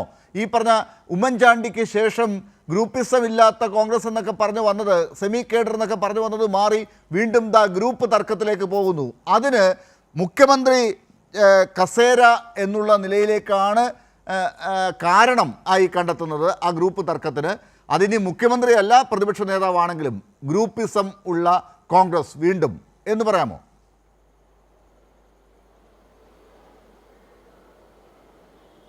അങ്ങനെ പറയാൻ കഴിയില്ല. അങ്ങനെ ഗ്രൂപ്പിസം ഇല്ലാത്ത കോൺഗ്രസ് വീണ്ടും എന്ന്, അല്ലെ ഗ്രൂപ്പിസം ഉള്ള കോൺഗ്രസ് വീണ്ടും എന്ന് പറഞ്ഞാൽ അതിനൊരു വ്യംഗ്യാർത്ഥമുള്ളത് ഏതെങ്കിലും കുറച്ചു കാലം ഗ്രൂപ്പിസം ഇല്ലാതെ കോൺഗ്രസ് പ്രവർത്തിച്ചു എന്ന് നമ്മൾ സമ്മതിച്ചു കൊടുക്കേണ്ടി വരും. അതൊരു സത്യമല്ല. ആഗ്രഹങ്ങൾ പറഞ്ഞിട്ടുണ്ട്, വിഷ്ഫുൾ തോട്ട് എന്നൊക്കെ പറയാം നമുക്ക്. അത് ഗ്രൂപ്പിസം ഇല്ല, ഞങ്ങൾ ഒരു കാഡർ പാർട്ടിയായി പോയി പ്രവർത്തിക്കും തുടങ്ങിയിട്ടുള്ളത് അവരുടെ ഒരു അന്ന് പറഞ്ഞ നേതാക്കന്മാരുടെ ഒരു ആഗ്രഹപ്രകടനം മാത്രമാണ്. അന്നും അന്തർലീനമായി ഗ്രൂപ്പിസം വളരെ വ്യക്തമായി പാർട്ടിക്കകത്തുണ്ട്. ഗ്രൂപ്പിസത്തിൻ്റെ പേരിലാണല്ലോ പത്രസമ്മേളനത്തിലെ മൈക്ക് പോലും അങ്ങോട്ടും ഇങ്ങോട്ടും വലിച്ചു പറിച്ചതൊക്കെ ഈ ഗ്രൂപ്പിസം ഇല്ലാത്ത കോൺഗ്രസ് എന്ന് പറയുന്ന കാലത്താണ്. അങ്ങോട്ടും ഇങ്ങോട്ടും ചീത്ത വിളിച്ചത് ഗ്രൂപ്പിസം ഇല്ല എന്ന് പറയുന്ന കാലത്തെ കോൺഗ്രസ്സിനാണ്. അപ്പോൾ ഗ്രൂപ്പിസം ഇല്ലായ്മ അവിടെ ഇല്ല, ഗ്രൂപ്പിസം ഉണ്ടായിരുന്നു. ചിലപ്പോൾ അത് ആവശ്യമില്ല, അല്ലെങ്കിൽ പത്തി മടക്കി അതിനെക്കൊണ്ട് ഗുണമില്ല എന്ന് തോന്നിയിട്ട് ചിലപ്പോഴത് പൊന്താത്തതുപോലെ നിന്ന് കാണും എന്നുള്ളതിൽ കവിഞ്ഞ് ഗ്രൂപ്പിസം ഇല്ലാത്തതല്ല. ഇപ്പോഴും കോൺഗ്രസ്സിനകത്ത് ഈ പറയുന്ന നേതാക്കന്മാർക്ക്, ഇവരെ നേതാക്കന്മാരുടെ കാലിബറിനെ ചോദ്യം ചെയ്യാൻ ഞാൻ ആളല്ല. കാരണം എനിക്കവരെ മൂന്ന് പേരെയും വ്യക്തിപരമായി വളരെ അടുത്തറിയുന്ന ആളുകളാണ്. അവർക്ക് ഓരോരുത്തർക്കും ഓരോരുത്തരുടേതായ പൊട്ടൻഷ്യൽ ഉണ്ട്. പക്ഷേ അതൊരിക്കലും കേരളത്തിൻ്റെ പൊതുസമൂഹത്തിൻ്റെ മുമ്പിൽ തമ്മിൽ വിഴിപ്പടക്കാൻ ഉപയോഗിക്കുന്നത് ഗുണകരമല്ലെന്ന് ബോധ്യം വരാത്തത് എന്ത് എന്നുള്ള പരിതാപകരമായ ഒരു അവസ്ഥയെക്കുറിച്ചാണ് ഞാൻ ആലോചിച്ചു പോകുന്നത്. എല്ലാവരുടെയും പരസ്യം കൊടുത്തു വേണമായിരുന്നോ രമേശ് ചെന്നിത്തലയെ കേരളത്തിലെ ജനങ്ങൾക്ക് വിലയിരുത്താൻ? അങ്ങനെ വേണമായിരുന്നോ? അത് ചെയ്തിട്ടുള്ളത് ഏതെങ്കിലും ഒരു DCC സെക്രട്ടറി ആണെങ്കിൽ അദ്ദേഹത്തിനോട് പരസ്യമായി അതിനെ വിലക്കാൻ തയ്യാറാകാത്തത് എന്തുകൊണ്ടാണ് രമേശ് ചെന്നിത്തല? ചെയ്തത് തെറ്റാണെന്ന് പറയാൻ തയ്യാറാത്തത് എന്തുകൊണ്ടാണ് രമേശ് ചെന്നിത്തല? അതൊക്കെ അവനവൻ്റെ കാലിബറിനെ കുറിച്ച് പോലും സംശയങ്ങൾ ഉദിക്കുന്നത് കൊണ്ട് കൂടിയാണ് എന്നാണ് ഞാൻ നിരീക്ഷിക്കാൻ ആഗ്രഹിക്കുന്നത്. കോൺഗ്രസ് കുറച്ചുകൂടി ഗൗരവത്തോടുകൂടി രാഷ്ട്രീയത്തെ കാണണം.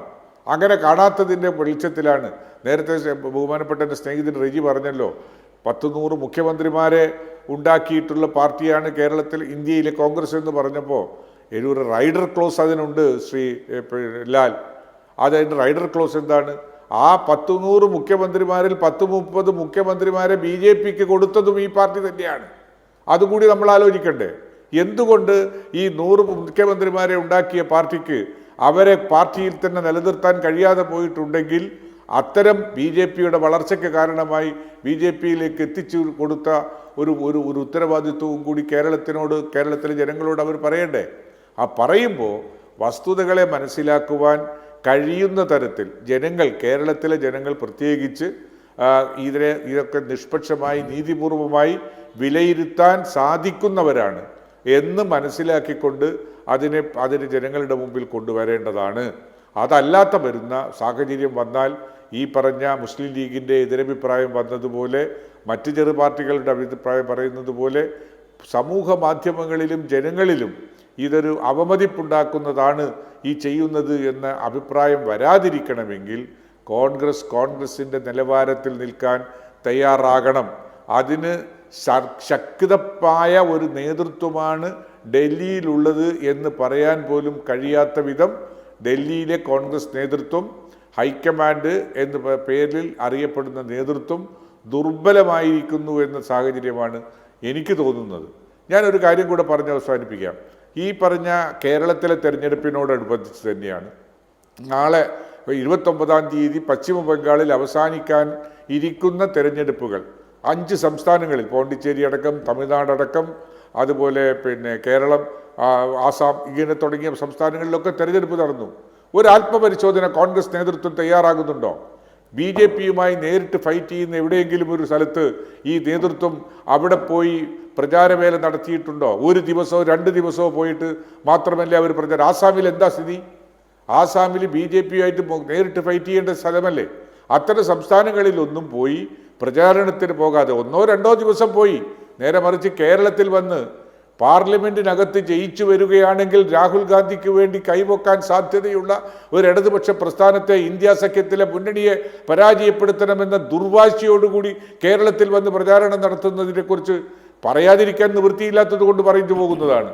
അതുകൊണ്ട് കോൺഗ്രസിൻ്റെ രാഷ്ട്രീയ സാഹചര്യത്തെ കേരളത്തിലെ ജനങ്ങളുടെ മുമ്പിൽ അവതരിപ്പിക്കാൻ ശ്രമിക്കുന്നത് ഈ നേതൃത്വം കുറച്ചുകൂടി പക്വതയോടുകൂടിയ തീരുമാനം അല്ലെങ്കിൽ സമീപനം സ്വീകരിക്കണം എന്നാണ് എനിക്ക് അഭ്യർത്ഥിക്കാനുള്ളത്. ശരി, ശ്രീ ജേക്കബ് ജോർജ് നോക്കുക, കോൺഗ്രസിൻ്റെ നേതൃത്വത്തിനോ അതിൻ്റെ സംവിധാനങ്ങൾക്കോ ഒരു മാറ്റവും ഉണ്ടായിട്ടില്ല എന്നാണ് ശ്രീ PM സുരേഷ് ബാബു ഇപ്പോൾ പറഞ്ഞു വെക്കുന്നത്. അപ്പോൾ ആ കാര്യത്തിൽ നമുക്ക് ഹൈക്കമാൻഡിൻ്റെ റോൾ എന്താണ് എന്നുകൂടി പരിശോധിക്കുമ്പോൾ ശ്രീ KC വേണുഗോപാൽ കേരളത്തിൽ ഒരു സ്ഥാനത്തിലേക്ക് വരാൻ അദ്ദേഹം താല്പര്യപ്പെടുന്നുണ്ട് എന്നതിൻ്റെ ചർച്ച തുടങ്ങിയിട്ട് കുറേ നാളായല്ലോ.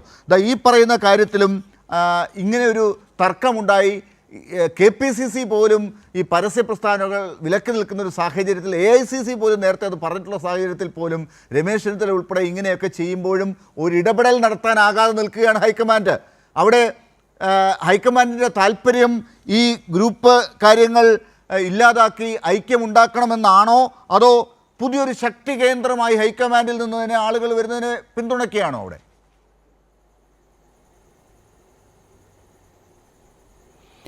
അല്ല, ഞാനതിന് ഒരു ഉദാഹരണം മാത്രം ചൂണ്ടിക്കാണിക്കാം. കർണാടക നമ്മുടെ അയൽ സംസ്ഥാനമാണ്.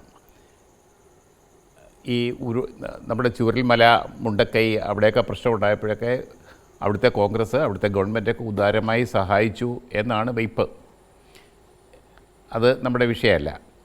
ഞാൻ പറയുന്നത് അവിടെ DK ശിവകുമാറാണ് ആ തിരഞ്ഞെടുപ്പ്, കഴിഞ്ഞ നിയമസഭാ തിരഞ്ഞെടുപ്പ് നിയന്ത്രിച്ചത്, അതിന് നേതൃത്വം നൽകിയത്.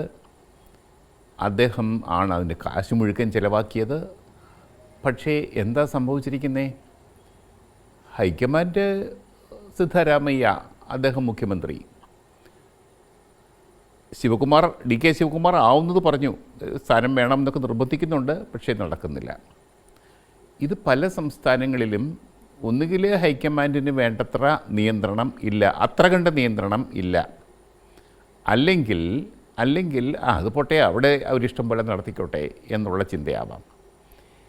ശരിക്കും ശക്തമായ ഒരു രാഷ്ട്രീയ നേതൃത്വം ഉണ്ടെങ്കിൽ മാത്രമേ താഴേക്കിടയിൽ അതിൻ്റെ നിയന്ത്രണം ഉണ്ടാവുകയുള്ളൂ. ലാൽ, നമുക്കറിയാം കേരളത്തിൽ ഇടതുപക്ഷത്ത് പിണറായി വിജയൻ എന്ന കരുത്തനായ ഒരു മുഖ്യമന്ത്രി, ശക്തനായ മുഖ്യമന്ത്രി, അദ്ദേഹത്തിന് ശക്തി, കരുത്ത് എന്നുള്ളതാണ് അദ്ദേഹത്തിൻ്റെ മുഖമുദ്ര തന്നെ.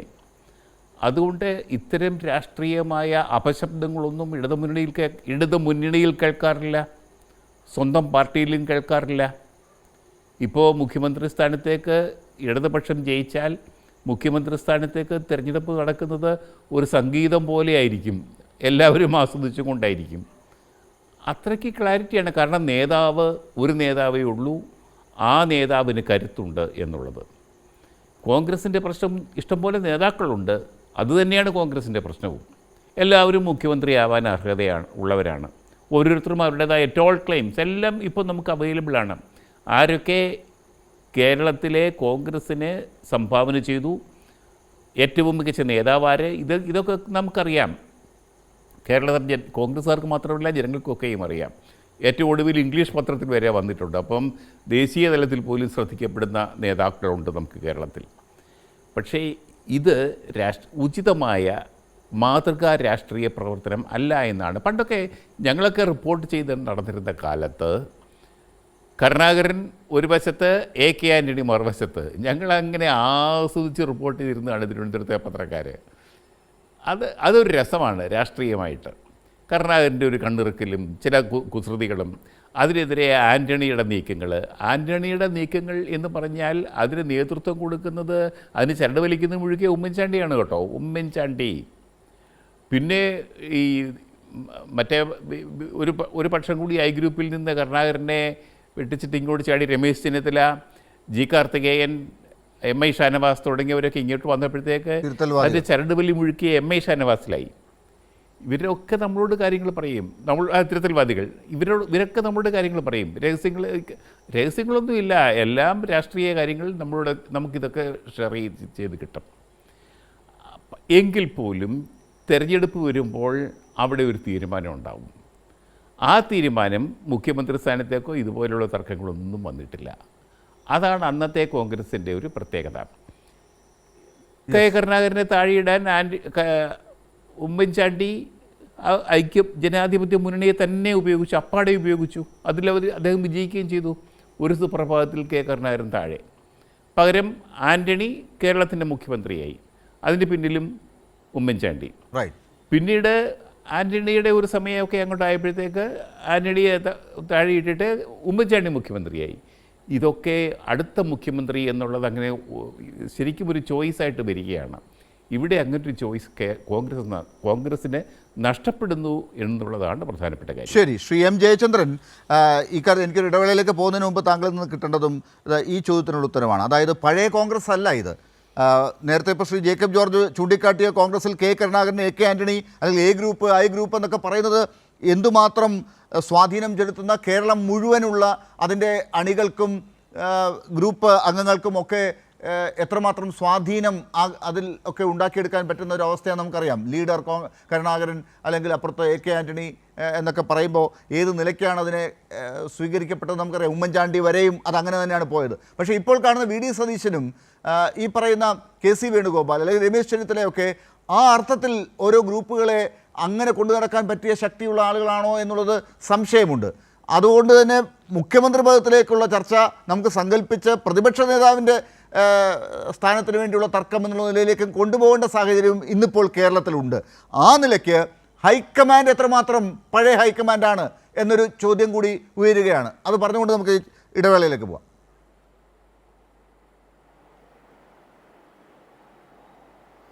ഹൈക്കമാൻഡിനെ കുറിച്ച് അങ്ങനെ പ്രത്യേകിച്ചൊരു ചർച്ചയിലേക്ക് പോകാൻ കഴിയുന്ന നേതൃശേഷിയും പിന്നെ സംഘടനാപരമായ ആഴമൊന്നും കോൺഗ്രസിൻ്റെ ഹൈക്കമാൻഡിന് ഇപ്പോൾ കോൺഗ്രസ്സുകാർ പോലും നൽകുന്നില്ലല്ലോ ഡോക്ടർ ലാൽ. അത് ഇപ്പം നിലനിൽക്കുന്ന ഒരു പ്രധാനപ്പെട്ട കേന്ദ്രം എന്ന് പറയുന്നത് പിന്നെ നിസ്സംശയം കേരളത്തിൽ തന്നെയാണ്. കർണാടകയും തെലുങ്കാനയും ഒക്കെ കയ്യിലുണ്ട്, പിന്നെ ജമ്മു കാശ്മീരും ഉണ്ട്. പക്ഷേ കേന്ദ്രമായിട്ട് നിൽക്കുന്നത് കേരളത്തിൽ തന്നെയാണല്ലോ. അത് വെച്ചുകൊണ്ടുള്ള കളികളാണ് എല്ലാവരും പ്ലാൻ ചെയ്ത് കളിക്കുന്നതും. പക്ഷെ അവിടെ ഇപ്പോൾ മുമ്പിലേക്ക് ഏറ്റവും ഫാർ ഫ്രണ്ടിലേക്ക് വരാൻ അത്യന്തം വ്യഗ്രത കൊണ്ട് നിൽക്കുന്ന ആളായിട്ടാണ് ചെന്നിത്തല മാറിയിരിക്കുന്നത് എന്നുള്ളത് ദൗർഭാഗ്യമാണ്. അദ്ദേഹത്തിൻ്റെ രാഷ്ട്രീയ ജീവിതത്തിൽ ദൗർഭാഗ്യകരമായ ഒരേടാണോ ഇത് എന്നുള്ളത് ഇപ്പം ഞാൻ പ്രവചിക്കാൻ ആളല്ല, എങ്കിലും അങ്ങനെ ആവാതിരിക്കട്ടെ എന്ന് ചെന്നിത്തല ഇഷ്ടമുള്ള ഒരാളെന്നുള്ള നിലയിൽ ഞാൻ അങ്ങനെ ആഗ്രഹിക്കുന്നു. കാരണം പിന്നെ അദ്ദേഹത്തെക്കുറിച്ച് തന്നെ ഒരു DCC ജനറൽ സെക്രട്ടറി വഴി ഒരു ഇംഗ്ലീഷ് പത്രത്തിൻ്റെ പരസ്യം പോലെ കൊടുത്ത് എവിടെയൊക്കെയോ എത്തിക്കാനും അറിയിക്കാനും ഉണ്ട്.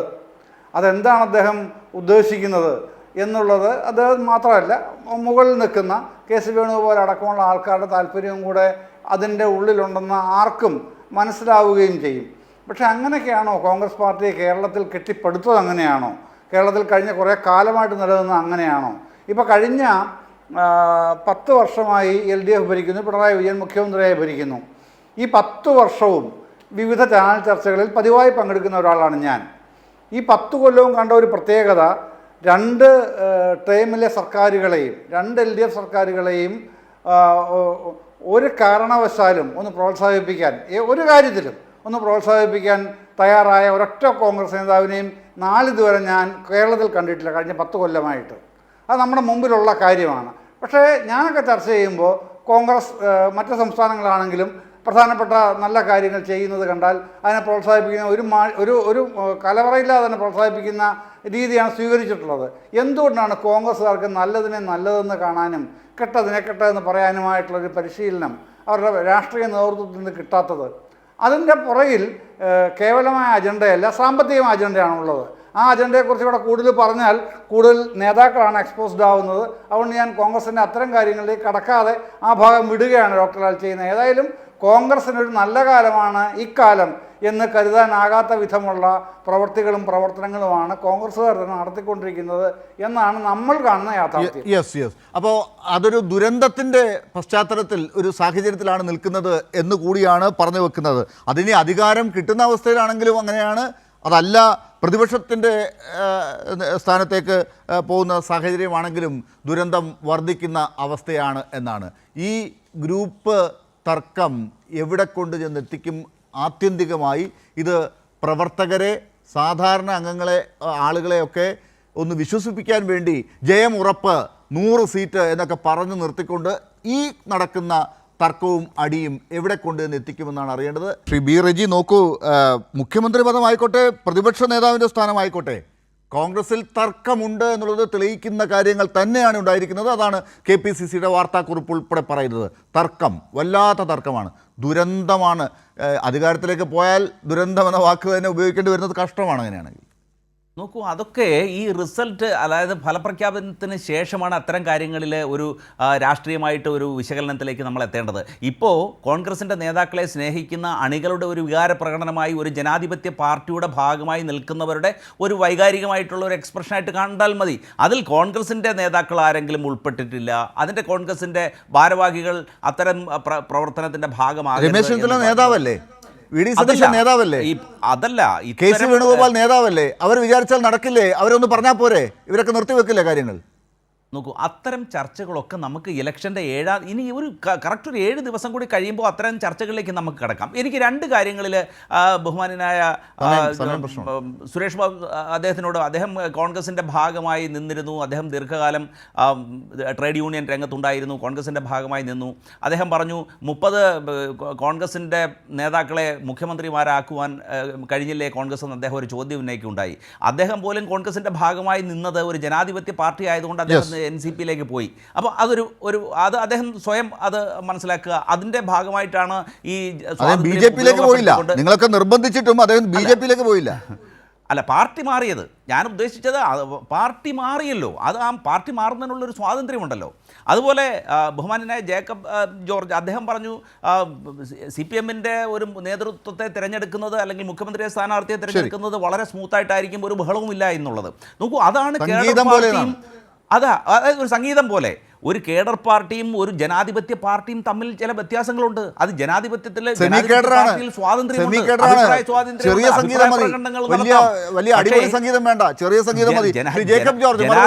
കേഡർ പാർട്ടിയിൽ അത്തരം ഇതില്ല. മറ്റൊരു കാര്യം കൂടി പറഞ്ഞു, 2004 ലോക്സഭാ ഇലക്ഷനിലെ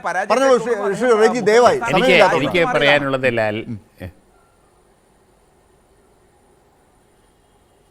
ലാൽ, എനിക്ക് പറയാനുള്ളത്, ബഹുമാനപ്പെട്ട ജയചന്ദ്രൻ പറഞ്ഞത് അദ്ദേഹത്തിന് രമേശ് ചെന്നിത്തല ഇഷ്ടമാണ്, അദ്ദേഹത്തിൻ്റെ ജില്ലക്കാരനാണ്, എൻ്റെയും പഴയ സുഹൃത്താണ് രമേശ് ചെന്നിത്തല, എനിക്കും അദ്ദേഹത്തെ ഇഷ്ടമാണ്. പക്ഷേ ഒരു സങ്കടകരമായ കാര്യം, രമേശ് ചെന്നിത്തല 2021 തന്നെ കേരളത്തിൻ്റെ മുഖ്യമന്ത്രിയാകേണ്ട ആളാണ്. മുഖ്യമന്ത്രി എന്ന് പറഞ്ഞാൽ കേരളത്തിലെ നമ്പർ 1 ഒന്നാമൻ ആ ഒന്നാമൻ ആയിരിക്കേണ്ട, ഇപ്പോഴും ഒന്നാമനായിരുന്നില്ല നമ്മുടെ ബഹുമാനപ്പെട്ട മുഖ്യമന്ത്രി എന്നൊക്കെ വളരെ ആദരവോടുകൂടി നമ്മൾ ഇപ്പോഴൊക്കെ വിശേഷിപ്പിക്കേണ്ടിയിരുന്ന ആൾക്ക് വേണ്ടി ഇങ്ങനെയൊക്കെ ഒരു പരസ്യം കൊടുക്കുന്നതിനകത്തൊരു സങ്കടമുണ്ട്. ആ സങ്കടം ഞാൻ രേഖപ്പെടുത്താൻ ആഗ്രഹിക്കുന്നു. എങ്കിലും രമേശ് ചെന്നിത്തല അർഹിക്കുന്ന സ്ഥാനം തന്നെയാണ്, ആ കാര്യത്തിൽ സംശയമൊന്നുമില്ല. പക്ഷേ അത് പിന്നെയും ഇങ്ങനെ പറയുന്നതിനകത്ത് ഒരു അപാകതയും അഭംഗിയും ഉണ്ട് എന്ന് തന്നെയാണ്. ശ്രീ M. ജയചന്ദ്രൻ, അതിനൊരു പ്രതികരണം.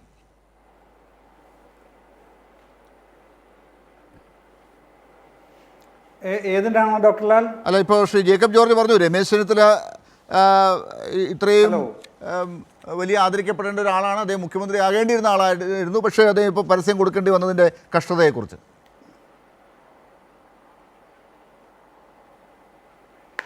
അല്ല, ഞാൻ പൊതുവായ രാഷ്ട്രീയ സാഹചര്യങ്ങളാണല്ലോ നമ്മളിവിടെ വിലയിരുത്തുന്ന ഡിബേറ്റിൽ.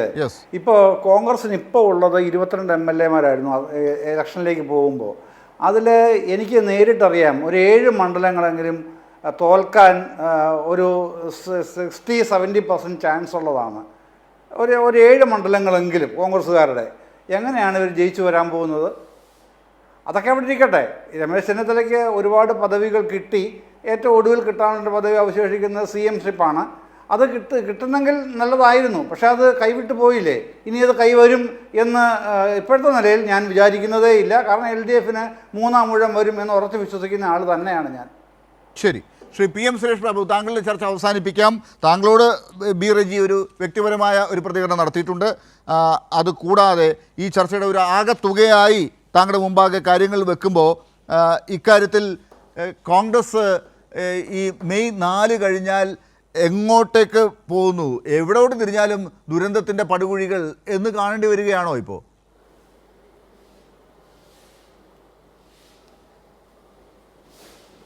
അല്ല, ഞാൻ ഇതിനകത്ത് വ്യക്തിപരമായ പരാമർശത്തിനോട് എനിക്ക് താല്പര്യക്കുറവുണ്ട്. ഞാൻ ഒരു കാര്യം മാത്രമേ പറയാൻ ആഗ്രഹിക്കുന്നുള്ളൂ.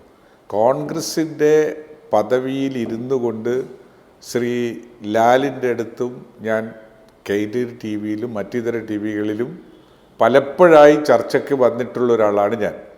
പക്ഷേ അന്നും എൻ്റെ മനസാക്ഷിയോടുകൂടി പറയുന്നു, കോൺഗ്രസിൻ്റെ ഭാഗത്തു നിന്ന് ഉണ്ടാകുന്ന തെറ്റുകളെ പരസ്യമായി ചാനലിൽ അത് തെറ്റാണ്, അത് ആവർത്തിക്കാൻ പാടില്ലാത്തതാണ് എന്ന് പറയാൻ ഞാൻ തയ്യാറായിട്ടുണ്ട്. അത് നമ്മളെ ഈ റെക്കോർഡുകളൊക്കെ നോക്കിയാൽ കാണാൻ കഴിയും.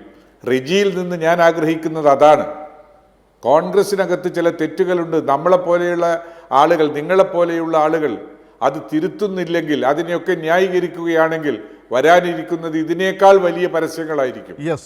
ഇന്ത്യൻ എക്സ്പ്രസ് ആണെങ്കിൽ വേറെ അതിനേക്കാൾ വലിയ സ്റ്റാൻഡേർഡിലൊക്കെ മറ്റേ ആയിരിക്കും. അതുകൊണ്ട് അത്തരം കാര്യങ്ങളെ തിരുത്തണം, തെറ്റാണ്, ഇത് തെറ്റായിരുന്നു എന്ന് പറയാനുള്ള തൻ്റെ ഇടം കോൺഗ്രസ് കാണിക്കാത്തതിൻ്റെ ദൂഷ്യമാണ് ഇന്ന് കോൺഗ്രസിന് പോകുന്നത്.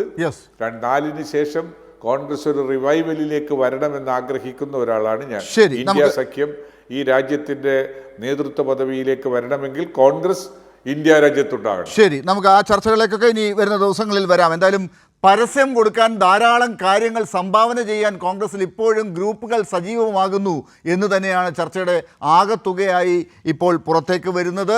അങ്ങനെ വരുമ്പോൾ പല പത്രങ്ങളും പല ചാനലുകളും ആ പരസ്യമൊക്കെ പൈസ വാങ്ങി തന്നെ കൊടുക്കും. പക്ഷേ അക്കാര്യത്തിൽ കോൺഗ്രസ് പേടിക്കേണ്ട, നേതാക്കന്മാർ പേടിക്കേണ്ട, ഗ്രൂപ്പ് മാനേജർമാർ പേടിക്കേണ്ട. ഒരു പൈസയും വാങ്ങാതെ ഈ കാര്യങ്ങളൊക്കെ ചർച്ച ചെയ്യാൻ, ജനങ്ങളുടെ മുമ്പിൽ എത്തിക്കാൻ നമ്മളൊക്കെ ഇവിടെ ഉണ്ട്. വളരെ നന്ദി ചർച്ചയിൽ ചേർന്നതിന് advocate PM Suresh Babu, B Reji, Jacob George, M Jayachandran. News and views അവസാനിക്കുന്നു.